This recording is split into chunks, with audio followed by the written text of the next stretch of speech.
প্রিয় দর্শক, সন্দীপ 24 ফেসবুক লাইভে আপনাদের সবাইকে স্বাগত জানাচ্ছি। আমরা অবস্থান করছি মুছাপুর ৮ নং ওয়ার্ড খুশির বাড়িতে। এই বাড়িতে আজ দুপুর নাগাদ পারিবারিক কোলাহলের জেরে ফরহাদ নামের এক যুবকের আত্মহত্যার ঘটনা ঘটে। ফরহাদ পেশায় একজন সিএনজি চালক বলে আমরা স্থানীয় সূত্রে জানতে পারি। ফরহাদের ৩ বছরের একটি বাচ্চা রয়েছে। আমরা এই মুহূর্তে আছি তার বাড়িতে।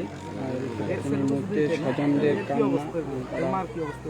কি অবস্থা, হের মার কি অবস্থা, হের দাদি কি অবস্থা কথা শুনবো।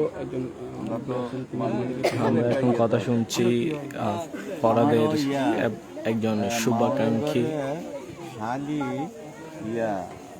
ছেলে, আমার মামা শ্বশুরের মাইয়া ছেলে। আচ্ছা, যখন আত্মহত্যা করতে ঘরে কেউ ছিল না? ঘরে কেউ ছিল না, জানলাম ঘরে কেউ ছিল না, ছিল বাবার বাড়িতে, আর মা গেছে পুকুরে গোসল করতো। দুপুরবেলা মনে করেন সবাই তো কি গা গোসল দিত, নামাজ কালাম করতো, রান্নাবাড়ি করতো বিজি। তারপর মা দেখে যে এই অবস্থা। প্রাথমিকভাবে কি কারণে এই ঘটনা ঘটতে পারে বলে আপনার ধারণা? জানতে পারলাম না, আছি এই কিছুক্ষণ আগে নাই সাজাতে আগে সাজাতে বিষয়টা জানতে চাইলাম।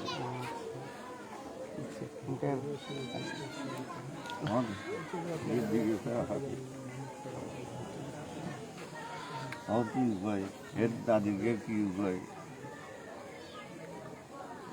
অশান্তি থাকে, এটা মীমাংসা করি যদি নতুনভাবে জীবনে। হ্যাঁ, এটা ভালো আছে না, তো কোনো কিছু ফেলো না, ওই দুনিয়ায় না।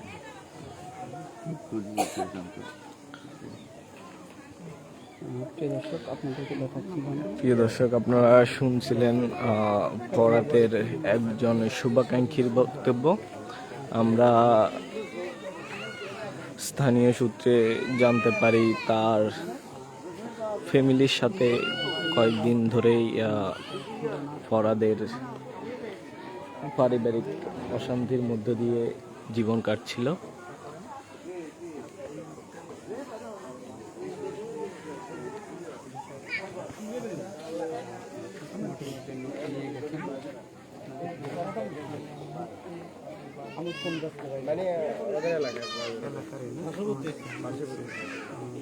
তার কেউ নাই তাহলে না, শুধু একমাত্র ভাই।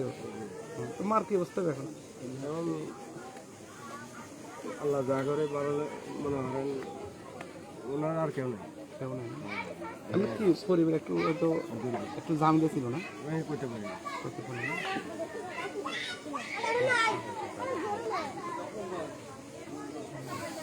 কি হয় পাশের ঘরের কি?